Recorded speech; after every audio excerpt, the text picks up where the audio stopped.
अस्सलाम वालेकुम रहमतुल्लाहि वबरकातुह। उम्मीद करती हूँ आप सब खैरियत से होंगे।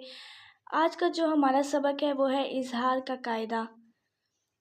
सबक स्टार्ट करने से पहले आपसे एक रिक्वेस्ट है कि अगर आप लोग मेरी वीडियो पर नए हैं तो वीडियो को लाइक कीजिए, शेयर कीजिए और चैनल को ज़रूर सब्सक्राइब करें ताकि मेरे हर आने वाली नई वीडियो के नोटिफिकेशन से आप बाखबर रहें।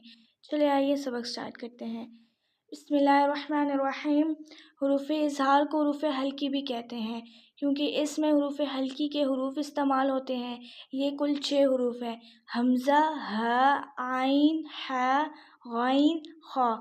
नून साकिन या तनवीन के बाद अगर हरूफ हल्की में से कोई हर्फ आ जाए तो वहाँ इजहार किया जाता है, यानी नून की आवाज़ को ज़ाहिर करके पढ़ना।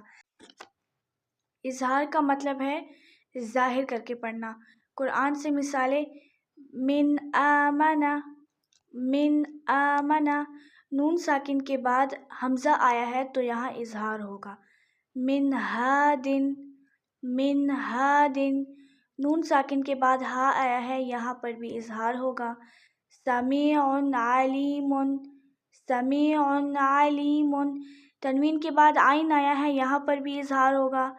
मिन हकीमिन, मिन हकीमिन।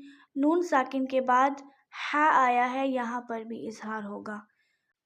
उम्मीद करती हूँ आप लोगों को इजहार का सबक समझ में आ गया होगा। कल हम इख्फा की वीडियो अपलोड करेंगे, उसके लिए चैनल को सब्सक्राइब कीजिए और अगर आपको कोई भी कंफ्यूजन हुई तो आप लोग कमेंट में पूछ सकते हैं। खुदा हाफिज़।